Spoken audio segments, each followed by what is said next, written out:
미국의 그 교회 성장 연구소의 찰스 안이라고 하는 박사가 그 세 가족이 그 교회 처음 방문을 해서 6개월 동안 스스로에게 던지는 질문이 있답니다. 그게 세 가지인데, 첫 번째는 나는 이 교회에서 정말 그 성도들, 친구들을 사귈 수 있을까? 이걸 첫 번째 질문으로 하면서 교회에 온답니다. 두 번째 질문은 내가 이 교회에서 소속될 기관이나 또 그룹 모임에서 내가 정말 소속될 수 있을까? 배척되지 않고 그분들과 잘 어울릴 수 있을까? 이걸 두 번째로 묻는답니다. 그리고 세 번째로 묻는 것은 내가 정말 이 교회에 필요한 존재가 될 수 있을까? 이걸 세 번째로 교회를 등록한 세 가족들이 묻는답니다.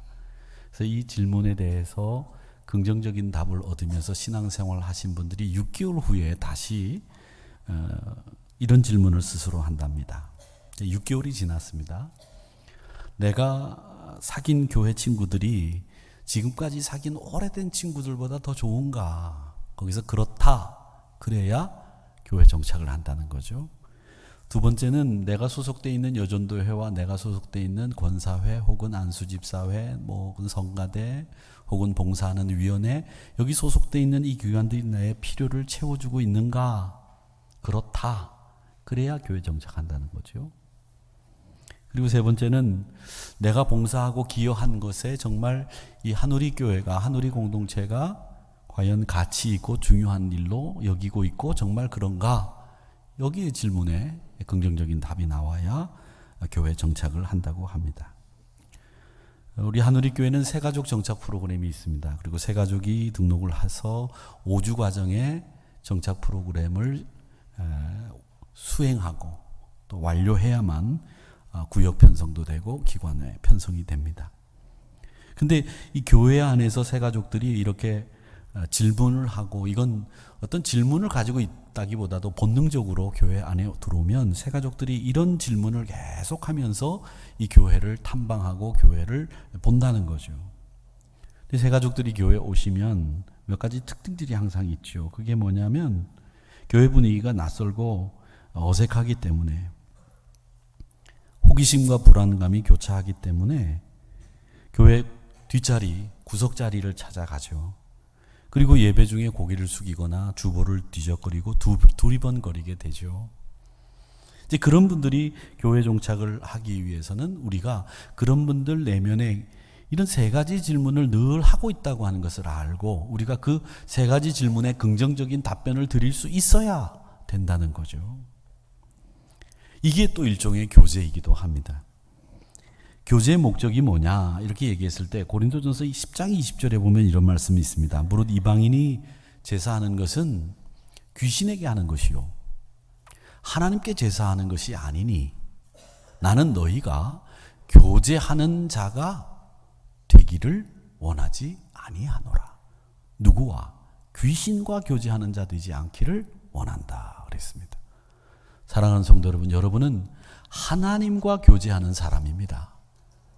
귀신과 교제하는 사람이 아닙니다.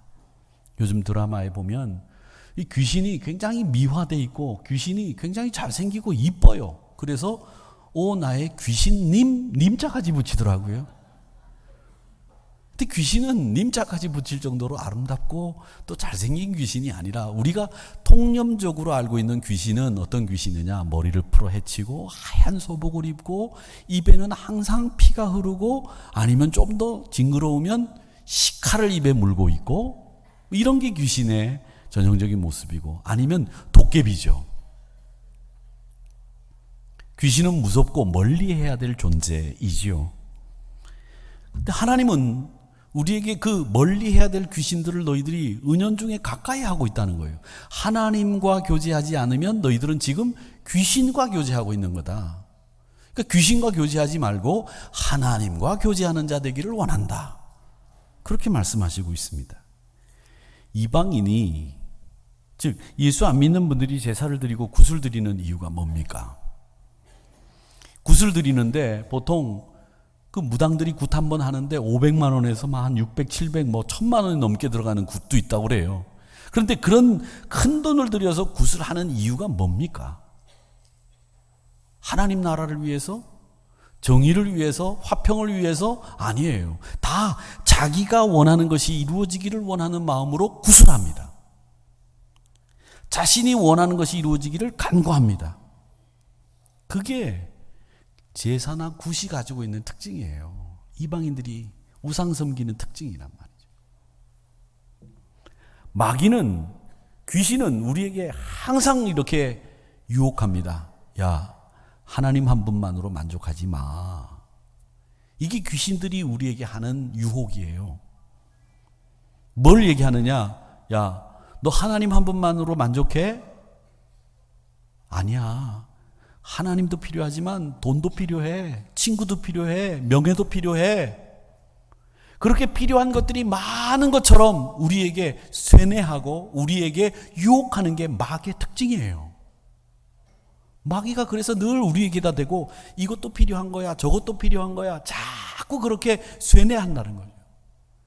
그런 사람들과 그런 귀신들과 교제하면 내 마음속에는 항상 뭐든지 다 필요한 것처럼 생각하게 되는 거죠.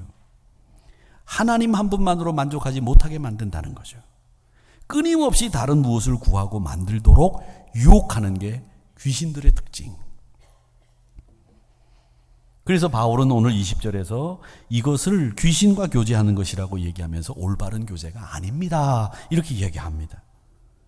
그러면서 사도 바울이 우리가 해야 될 교제가 뭐냐? 고린도전서 10장 15절 16절에 보면 이렇게 얘기합니다.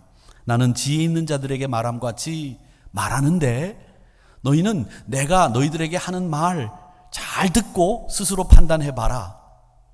우리가 축복하는 바 축복의 잔이라고 하는 것은 뭔지 알아? 축복의 잔? 그건 그리스도의 피에 참여함이 아니냐. 우리가 떼는 떡 그리스도의 몸에 참여함이 아니냐. 이게 반어법이에요. 우리의 축복의 잔은 뭐냐? 그리스도의 피에, 그리스도의 몸에, 그리스도의 떡에 그렇게 참여해서 그리스도와 함께 교제하는 거, 그리스도와 함께 우리의 사랑을 나누는 거, 그게 진짜 우리의 축복이야. 귀신과 교제 나누는 거 그 축복 아니야. 우리가 필요한 게 많은 것처럼 생각하는, 그렇게 생각하게 만드는 귀신들의 유혹 앞에 넘어가지 마. 하나님 한 분만으로 만족해. 그리스도와 깊은 교제를 나누는 삶을 살아야 돼. 그 얘기를 하시고 있는 겁니다. 사랑하는 성도 여러분, 그리스도와 매일 그렇게 깊은 교제를 나누시기를 축원합니다. 교제를 위해서, 그 그리스도와의 교제를 위해서 우리가 해야 될 게 뭐냐?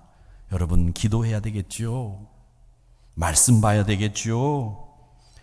교제가 중요한 이유는 뭐냐면, 교제를 하면 그 사람을 닮아가요.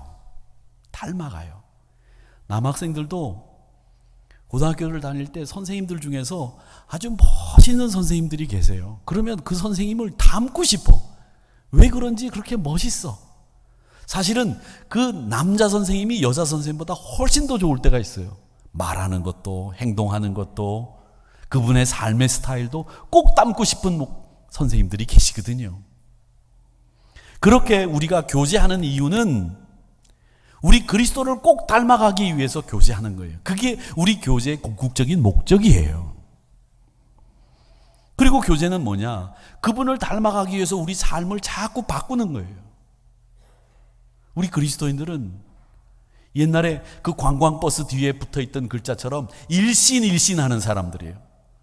일신, 일로 한 번 화내면 한 번 더 늘른다, 이런 말이 있고, 일신 매일마다 새로워지는 사람들이 누구냐? 우리 그리스도인들이에요. 오늘 새로워지고 또 내일도 새로워지고 화요일 날은 또 새로워지고 또 새로워지는 거예요. 새로워질 게 없으면 가름마라도 가운데로 타든가, 하여튼 새로워지는 사람들이 우리 그리스도인들이란 말이에요. 누구를 닮아가며?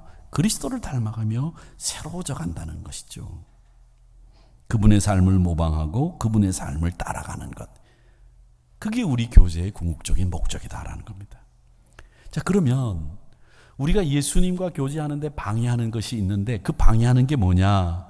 여러분, 방해하는 것이 있는데, 이 방해하는 게 거룩함을 잃어버리는 거, 이 그리스도와의 교제를 방해합니다. 히브리서 12장 14절 말씀에 보면 이런 말씀이 있습니다. 모든 사람과 더불어 화평함과 거룩함을 따르라. 이것이 없이는 아무도 주를 보지 못하리라.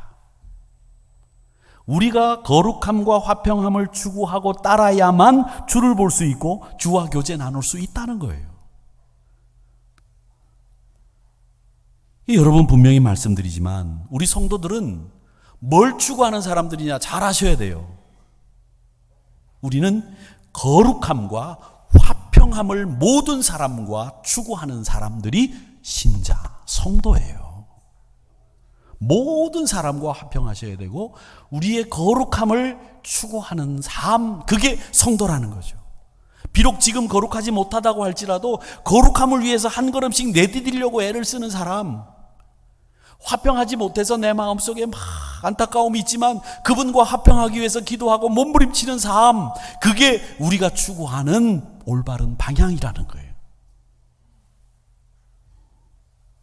이것이 없이는 아무도 주를 보지 못한다는 말은 화평함을 추구하고 거룩함을 추구하지 못하면 우리가 그리스도와 교제할 수 없다. 오늘 20절 말씀에 보면 하나님을 사랑하노라 하면서 형제를 미워하면 거짓말하는 거지 않느냐. 형제를 사랑하지 않는 자는 보지 못하는 바 하나님을 사랑할 수 없다. 보이는 하나님 아니지 않느냐. 보이지 않는 하나님이지 않느냐. 그 보이지 않는 하나님을 네가 보는 형제도 미워하면서 어떻게 사랑한다고 얘기할 수 있겠니? 이 얘기잖아요. 21절에서 얘기합니다. 이 계명을 주께 받았으니 하나님 사랑하는 자 그 형제를 사랑할 수 있다. 사랑한다. 이 얘기입니다. 그 계명이 누구로부터? 예수님께로부터 왔다는 거예요.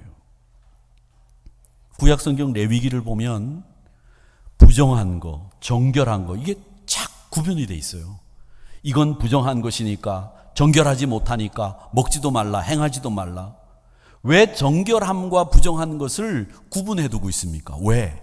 뭐 때문에 정결한 것과 부정한 것을 구분해 놓고 있어요? 그 이유는 한 가지예요. 하나님을 닮아 하나님의 백성된 너희들이 거룩함을 유지하기 위해서 정결치 못한 거 구분해서 먹지 말고 행하지 말라, 이 얘기예요. 거룩함을 위해서. 그러니까 이 하나님과 교제하는 성도의 삶에 있어서 제일 중요한 것은 거룩함, 그리고 모든 성도들과 화평이라고 하는 겁니다. 그게 우리 성도들이 추구해야 될 교제의 방법들이에요. 인간이 인간으로 교제하고 서로 알아가고 유익을 주고 힘이 되어주는 일 필요합니다. 그런데 이런 일은요, 나중에 다 하나님 나라 가서 우리가 하나님 앞에 가서 하나님, 내가 이렇게 살았습니다. 이런 훈련 받았습니다. 그리고 하나님 나라에서도 그렇게 살기 위해서 지금 우리가 이 교제 훈련을 하는 거예요. 이 교제의 훈련은 세상 사람들처럼 내가 좋아하는 사람 만나서 밥 먹고 히히덕거리고 같이 웃고 영화 보러 다니고 차 마시러 다니고 이런 교제가 아니라는 거죠. 우리가 하나님 나라 가서 살아가는 방법, 그걸 배우는 게 교제예요. 이 땅에서. 교회 안에서의 교제이고. 장기 이식 수술을 받은 그 환자들을 보면 면역 억제제를 투여합니다. 면역 억제제를 투여하는 이유가 뭐냐면 새로 이식한 장기가, 이게 우리 몸에 이 면역 체계가 있어서 이게 새로 이식한 장기가 이물질인 줄 알고 공격을 하거든요. 면역 체계가. 그러니까 면역 억제제를 써야 이 공격을 받지 않고 새로 이식된 장기가 자기 기능을 발휘할 수 있어요. 그래서 그런 분들은 면역 억제제를 쓰기 때문에 감염이 제일 무서운 거예요. 그래서 초창기에 간 이식을 하고 난 뒤에 우리나라에서 초창기에 제일 처음 이 중앙병원에서 간 이식을 3분 하셨는데 그 중에 한 분이 5년 사셨고 2분은 바로 돌아가셨어요. 근데 지금은 간 이식이 그냥 쉬운 수술처럼 됐는데 예전에는 간 이식이 굉장히 힘들었거든요. 92년도, 93년도. 제가 알기로는 우리나라 간 이식이 92년도, 91년대쯤 처음 시행이 됐는데 그때 간 이식 받은 분들이 감염 때문에 무균실에 들어가서 1달, 2달 계속 있었습니다. 면역 억제제를 써야 되거든요. 안 그러면 새로운 장기를 이물질로 생각하고 공격을 하면 이 장기가 기능을 발휘하지 못하면 금방 이 장기가 상하기 때문에 이식한 게 무기가 돼버리거든요. 그러니까 우리 몸이 면역력이 사실은 정상적인 몸이라면 면역력이 강화될 수 있도록 만들어야 되죠. 그런데 이식 환자들은 정반대로 이 몸의 구조에서 이 면역력이 강화되면 새로 들어온 장기가 견디질 못하는 거예요. 면역력을 약화시켜줘야 이 장기를 오래 쓸 수 있게 되는 겁니다. 거룩함을 추구하는 우리 성도들은 우리 안에 들어올 수 있는 많은 새로운 장기들이 있습니다. 타락이라고 하는 거죠. 통틀어서. 그런 이 장기들을 거부해야 됩니다. 우리의 면역력이 강한, 신앙의 면역력이 강한 이 몸의 구조를 만들어서 거룩함을 추구하고 타락이나 유혹이라고 하는 그 새로운 장기 앞에서 면역력으로 공격하고 그걸 억제시킬 수 있는 능력을 자꾸 우리가 평상시에 키워 나가야 된다는 거죠. 이게 바로 거룩함과 화평함을 추구하는 신자가 해야 될 일입니다. 옛사람을 거절하고 거룩을 추구하고 성령의 감동을 따라 살겠다고 하는 선택과 판단, 그걸 하지 않으면 얼마 가지 않아서 우리의 감동은 다 소멸돼 버리고 없어져요. 그게 오래 가는 줄 아십니까? 오래 가지 않습니다. 날마다 성령의 새로움을 힘입고 그분의 능력을 의지해서 살아가셔야 우리가 날마다 새로운 힘을 공급받죠.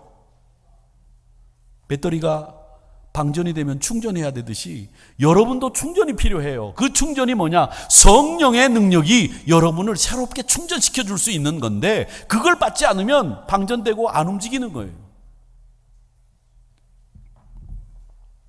구원받은 성도들은 그렇기 때문에 이 성령의 충만한 감동으로 날마다 새 힘을 공급받아서 주님과 교제하면서 거룩함과 화평을 추구하는 신자들이 되시기를 주님의 이름으로, 그리고 되시기를 바라고 주님의 이름으로 그런 성도들이 되시기를 주의 이름으로 축원합니다. 거룩함과 화평함을 추구하세요. 모든 성도들과 화평하셔요. 거룩하셔야 돼요. 그게 신자들의 본 모습이어야 된다는 거죠. 지난주에 고린도 교회에 대해서 말씀을 드렸는데 이 고린도라고 하는 도시는 상업이 굉장히 발달한 도시고요. 이웃나라와 무역이 발달해 있어가지고 문물의 교역이 활발하게 일어나던 도시였어요. 그러니까 살기 좋은 도시였죠. 우상도 많이 섬기고요. 그런데 그 도시에 가난한 사람은 계속 가난했어요. 옛날 말에 어른들이 하신 말씀이 틀린 게 없어요. 가난은 나라님도 얻지 못한다. 요즘에는 이제 나라님도 이제 가난을 어떻게 해결해 보겠다고 하시는데 이 가난은 나라님도 어떻게 할 수가 없는 게 그랬던 모양입니다. 그래서 이 고린도 교회에 가난한 신자들이 있었는데 이분들이 이 고기를 먹고 싶은데 고기를 먹으려니까 시장에 나가서 고기를 사려고 가보니까 그냥 도축해서 잡은 고기, 이 고기는 비싸. 근데 신전의 우상숭배에 쓰였던 고기들이 제사장들이 다 먹지 못하고 그게 시장으로 흘러나오는 고기들이 있었어요. 이런 고기들은 굉장히 가격이 싼 거야. 그래서 그 고기를 사다가 가난한 사람들이 먹었어요. 우상숭배 드려졌다가 제사장들이 먹고 그걸 제사장들의 소유로 삼는데 제사장들이 그게 자기들이 뭐 필요하니까 그걸 시장에다 내다 판 거죠. 왜 캄보디아의 그 약값이 세계에서 제일 싸다고 말씀드리지 않았습니까? 그 약값이 왜 제일 싸냐? 캄보디아가 빈국이기 때문에 세계 곳곳에서 약품을 굉장히 많이 지원해 주는데 그걸 다 받아가지고 시장에다가 이렇게 싸게 내다 팔아가지고 돈으로 바꿔갖고서 그 부정부패한 사람들이 다 쓰기 때문에 캄보디아 약값이 그렇게 싸다는 거예요. 그렇듯이 신전에 바쳐졌던 소고기가 제사장들이 다 못 먹으니까 그걸 시장에다 내다 파는데 그 고기가 싼 거예요. 그걸 사다가 가난한 사람들이 먹었어요. 자, 그런데 교회 안에 문제가 생겼어요. 그걸 먹는 사람들이 있는 걸 알고 무슨 얘기가 생겼느냐면, 야, 어떻게 우상숭배를 한 그 신전에서 드렸던 그 고기를 예수 믿는 사람들이 먹을 수 있느냐? 하나님이 제일 싫어하는 게 우상숭배인데 거기 사용됐던 고기를 먹을 수 있느냐? 안 되지 않느냐? 이런 얘기가 생기면서 교회 안에 분란이 생긴 거예요. 그래서 고린도전서 8장에서는 사도 바울이 뭐라고 얘기를 하시느냐면 지식은 어떤 사람에게는 있고 어떤 사람에게는 없기 때문에 이해하는 능력이 있는 사람이 있는가 하면 이해할 수 없는 능력이 있는 사람이 있다. 지식이 있는 사람이 있고 지식이 없는 사람이 있다. 그러니까 그 받쳐진 고기를 먹어야 된다고 하는 것을 이해하는 사람이 있고 이해 못하는 사람들이 있으니 어떻게 하면 좋겠느냐? 이해 못하는 사람들 앞에서는 먹지 말라. 이게 고린도전서 8장의 얘기예요. 이 절제의 원리입니다. 목회를 하다 보면 성경적인 지식을 떠나서 학문적인 지식을 떠나서 지혜가 있는 분도 있고요. 지혜가 없는 분도 있고요. 어떤 분은 소위 말하는 가방끈이 짧으신 것 같은데도 아주 앞뒤 전후 사정이 탁 밝고 명백한 분이 계세요. 아주 경우가 밝으신 분이죠. 그럼 배운 거하고 상관이 없이 그분들은 딱 경우가 밝아요. 명백해요.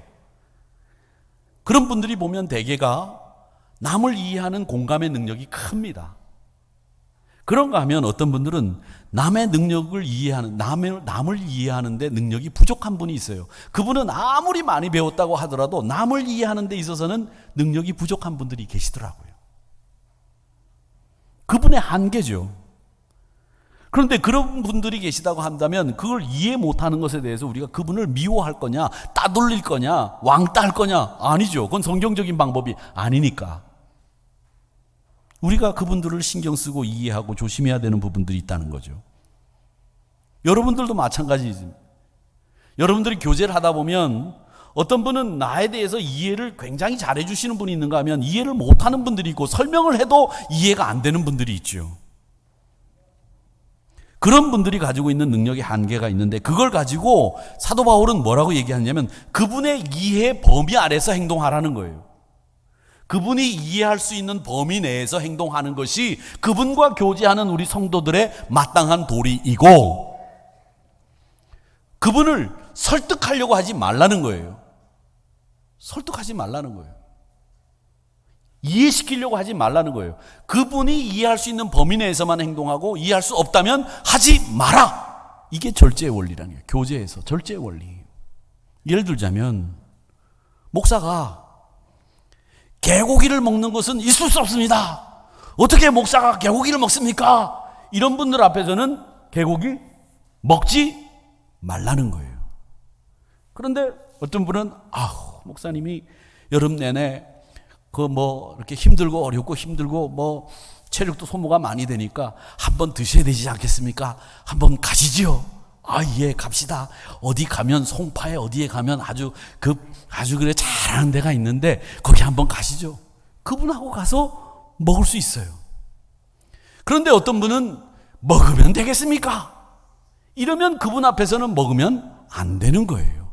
그게 절제의 원리라는 거죠. 그분 앞에 가서 내가 왜 개고기를 먹어야 되는지 아십니까? 내가 힘이 딸려가지고 여름에 개고기를 먹지 않으면 안 됩니다. 안 그러면 개소리해요. 그러니까 먹어야 됩니다. 이렇게 이해시키려고 하지 말자는 거예요.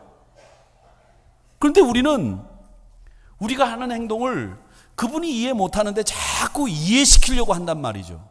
그러다 보니까 갈등이 생긴다는 거예요.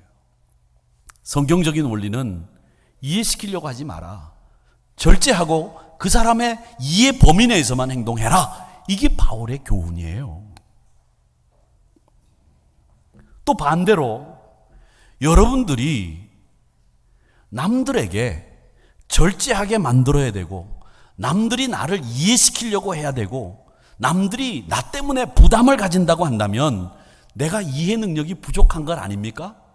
그렇다면 여러분들은 지금 내가 이해할 수 있는 폭을 넓혀가기 위해서 일신일신 날마다 새로워져야 되는 거예요.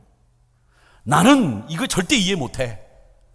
그 사람 입장에서 한 번 더 생각을 해보고 이해할 수 있는 능력을 키워나가는 거, 이게 우리가 또 해야 될 일 중에 하나예요. 내가 이해를 시켜야 되는 입장에 서기도 하지만 내가 이해와 설득을 당해야 되는 입장에도 서게 되지 않습니까? 그럴 때 여러분들이 완고함으로 이해하지 못하고 여러분들이 남에게 걸림돌이 되고 남에게 장애가 되고 남에게 부담이 된다면 그러면 내가 지금 이 모습이 과연 옳으냐? 내가 그 사람의 입장에서 과연 생각해 봤느냐라고 하는 것을 생각하면서 내가 이해 폭을 넓혀가는 것이 필요하다는 거죠. 그러니까 우리는 이해를 당해야 되는 입장에서는 어쩌면 이해의 폭을 넓혀가는 훈련이 필요하고, 이해를 시켜야 되는 입장에서는 이해를 시키기보다는 내가 절제함으로 교제의 원리를 만들어가는 일, 그게 우리들에게 필요하다는 거죠. 그게 교제의 원리라는 거예요. 그런데 우리는 그렇게 하지 않죠. 절대 이해할 수 없어. 그렇게 나가고요. 네가 이해를 못하면 되겠냐 설득시키려고 하고요. 갈등이 생기는 거죠. 그러니까 바울은 절제해라. 그가 이해하는 범위 내에서 행동해라. 그리고 너는 이해를 만약에 해야 된다고 한다면 더 폭넓은 이해를 할 수 있도록 너를 키워나가라. 이게 바울이 우리에게 이해와 절제의 원리를 통해서 교제하는 방법을 가르쳐 주시고 있는 거예요. 사랑하는 성도 여러분, 믿음이 약한 자에게 걸려 넘어지게 하지 않도록 하는 것도 조심해야 되지만, 내 믿음이 약해서 다른 사람은 안 넘어지는데 내 믿음이 약해서 나는 넘어진다면 내가 왜 넘어지는지에 대해서도 생각할 수 있어야 된다는 거죠. 이게 교제의 원리를 고린도 교회에서 말씀하시고 있는 겁니다. 성경적이진 않지만 어떤 면에서 내가 불같은 성격을 가지고 있다 그러면 온화한 분을 찾아서 만나서 교제하셔야 돼요. 내가 불같은 성격을 가지고 있는데 또 불같은 사람을 만나. 그러면 그게 어떻게 되겠어요? 화재 나는 거예요. 불 나는 거예요. 걷잡을 수 있겠습니까? 우리 사람에게는 다 기질이라는 게 있어요. 기질.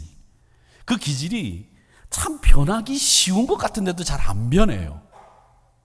근데 그 기질을 가지고 여러분들이 판단해 보실 때, 내 기질은 이런 기질이 있어. 나는 이런 부분에 있어 약해. 그렇다면 그 약한 부분을 강하게 만들어줄 수 있는 분을 가서 만나고 교제해야 된다는 거죠. 내가 말하는 게 직선적이고 여과 없이 말한다. 그러면 말을 온화하게 돌려서 이야기하시는 그런 분을 만나서 교제하면서 말을 좀 직선적으로 안 하는 법을 배워야 돼요. 그냥 나는 내가 태생이 원래 이렇게 말하니까 나는 끝까지 그렇게 말하며 살겠다. 그거 잘못된 거예요. 나는 원래 생겨먹기를 이렇게 생겨먹었어. 틀린 말이에요.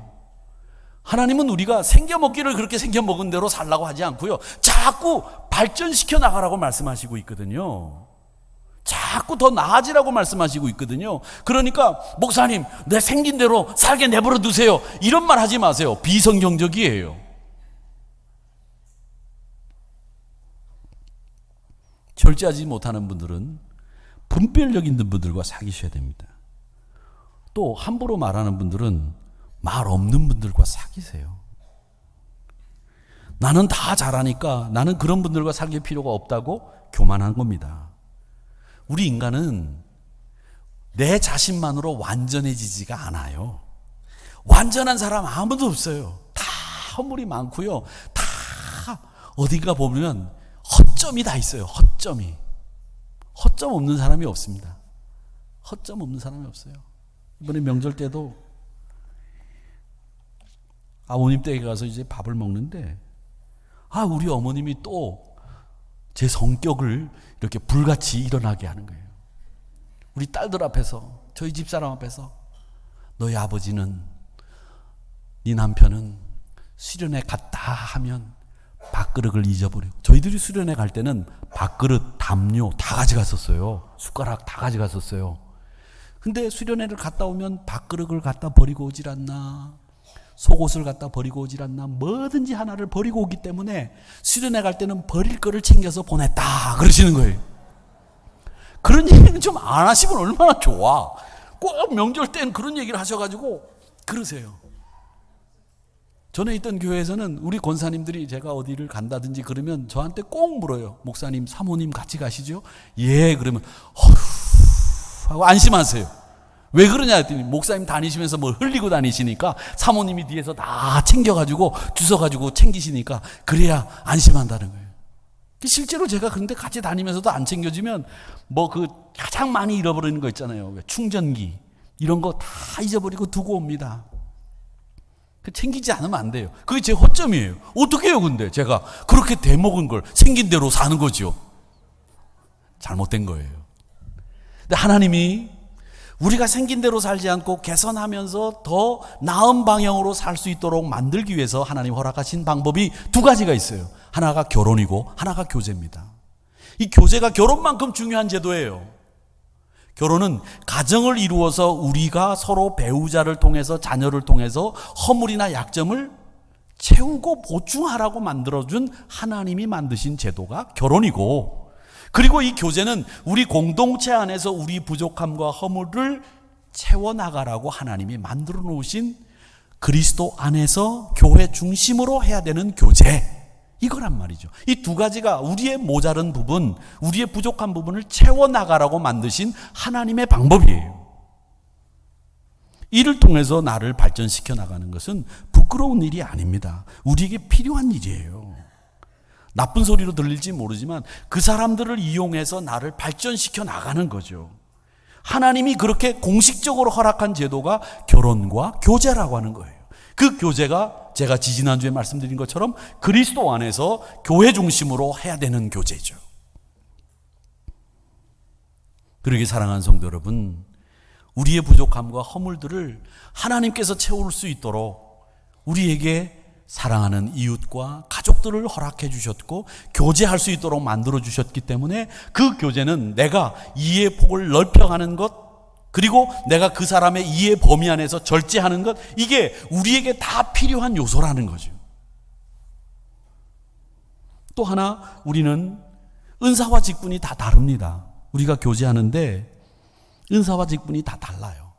근데 이 교제하는데 필요한 도구가 뭐냐면 은사와 직분인데, 에베소서 4장 11절 말씀을 한번 읽어볼까요? 같이 읽어보겠습니다. 시작. 그가 어떤 사람은 사도로, 어떤 사람은 선지자로, 어떤 사람은 복음 전하는 자로, 어떤 사람은 목사와 교사로 삼으셨으니. 아멘.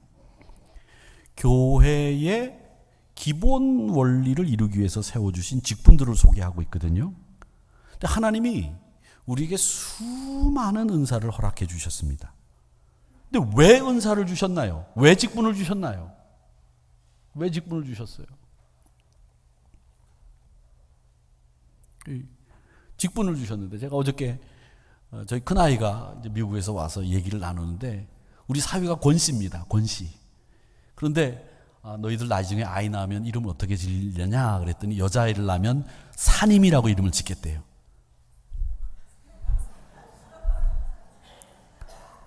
멍하시는 분들은 아직도 감동이 없으신데, 딸을 낳으면 사님이라고 이름을 짓는데요. 그래서 권사님. 그럼 나중에 권사 되면 어떡할래요? 권사님, 사님. 이렇게 되나요? 권사님이 되는 거네. 아들을 낳으면 뭐라고 이름 질래? 그랬더니 자기가 그러더래요. 권장로라고 이름을 짓는데요. 이름이 장로냐? 그랬더니 그렇대요. 괜찮죠, 이름? 그렇게 질렀는지 모르겠습니다만은, 가족 얘기를 해서 죄송합니다만은, 우리에게 목사, 장로, 권사, 집사, 직분이 있습니다. 그 직분과 은사라고 하는 것은 뭐 때문에 교회에 하나님이 주셨느냐? 에베소서 4장 12절에 보면 우리에게 은사를 주신 목적이 분명하게 기록되어 있습니다. 뭐라고 되어 있느냐? 이는 성도를 온전하게 하며, 그 다음에 하나 더, 그리스도의 몸을 세우려 하심이라. 은사에 주신 목적이 이 에베소서 4장 12절에 분명하게 나와 있어요. 은사는 뭐냐? 하나님이 주신 선물이에요. 하나님이 주신 선물. 아주 귀한 거죠. 여러분, 그 대통령이 주신 시계를 받아보신 분 계신지 모르겠습니다만은, 이 대통령이 주시는 시계 보면 거기에 이렇게 보면 김영삼 이렇게 돼 있고 대도무문 이렇게 돼 있는 시계 받아보셨어요? 저도 받아봤습니다. 그리고 대통령이 그 김영삼 대통령만 준 게 아니라 이제 노태우 대통령도 주신 시계가 있고 다 시계가 있어서 저도 그 몇 개를 가지고 있었는데 어디 있는지 모르겠습니다만 그 시계가 있는데, 제가 마지막으로 받은 시계는 그 정의화 국회의장이 이제 있을 때 그 시계를 우리 장로님들하고 가서 하나씩 받았습니다. 근데 제가 물었어요. 비서한테 이 시계가 얼마 정도 되느냐 그랬더니 물었더니 한 23,000원이면 만준대요. 그 시계가. 그거 비싼 거 아니에요. 근데 그 시계를 받아가지고 자랑스럽게 차고 다니는 거예요. 대통령 이름이 있으니까. 그게 23,000원짜리인지 30,000원짜리인지 50,000원짜리인지 그 값어치를 떠나서 그게 누가 준 거냐? 그게 중요한 거죠. 대통령이 줬기 때문에 23,000원짜리라도 어떤 시계보다도 귀하다고 생각을 하는 거예요. 여러분이 가지고 있는 은사, 그게 어떤 것이 됐든지 간에 하나님이 주셨기 때문에 그게 귀한 거예요. 하나님이 주셨기 때문에. 그게 그 은사가 다 각각이잖아요. 가르치시는 은사가 있는가 하면, 봉사를 잘 하시는 은사가 있는가 하면, 어떤 분들은 남들이 못하는 그런 은사들을 가지고 계신 분들이 계시잖아요. 근데 그 은사들이 뭐 때문에 하나님이 주셨느냐? 에베소서 4장 12절에 성도를 온전하게 하고 그리스도의 몸을 세우는데, 오늘 말씀해 보면 성도를 온전하게, 그게 교제를 하기 위해서 우리에게 필요한 거다라는 거죠. 우리가 이 땅에서 사는 동안에 우리 교회 생활하지 않습니까? 이게 일종의 하나님 나라예요. 근데 이 하나님 나라에서 여러분들이 교제하는 것은 나중에 장차 하나님 나라에 가서 여러분들이 교제하시게 될 때, 하나님 앞에 가서 섰을 때에, 하나님, 제가 이렇게 신앙생활하고 이렇게 교제하다가 왔습니다. 제가 그렇게 살던 방법대로 여기서도 살겠습니다. 할 수 있어야 되는 생활을 여기서 하셔야 되는 거예요. 여기서. 그러니까 여기서 연습하시는 거예요. 훈련해야 되는 거예요. 그냥 교회만 왔다 갔다 하는 게 아니라 하나님 나라에서 살 수 있는 방법을 여러분들이 지금 터득하고 있는 거예요. 그 중에 하나가 교제라는 거죠. 그 교제는 성도를 온전케 해야 되는 것이고, 그 교제의 도구는 뭐냐? 여러분이 하나님께로 받은 은사와 직분을 교제를 하는데 사용돼야 되고, 그 원리는 내가 이해를 못하면 더 폭넓은 이해를 하기 위해서 내가 그 사람의 이해 범위 내에서 절제하는 그 이해와 절제의 원리로, 또 그리고 은사와 직분으로 여러분들이 성도를 온전케 하는 교제를 함으로 하나님 나라 사는 연습을 하는 거예요. 이게 교제라는 거예요. 그리스도 안에서 교회를 중심으로 하는 것이 교제다라고 하는 것을 기억하시기를 바랍니다. 그래서 우리 성도님들은 내가 폭넓은 이해를 할 수 있는 사람으로 바꾸게 해 주시옵소서. 하나님, 내가 저분의 이해 범위 내에서 활동할 수 있도록 절제의 영을 주시옵소서. 하나님께서 주신 그 은사와 직분, 내가 교제하는, 성도를 온전케 하는 데 쓰게 하여 주시옵소서. 그렇게 기도하심으로 아름다운 교제를 만들어 가시는 여러분들 모두가 되시기를 주님의 이름으로 축원합니다.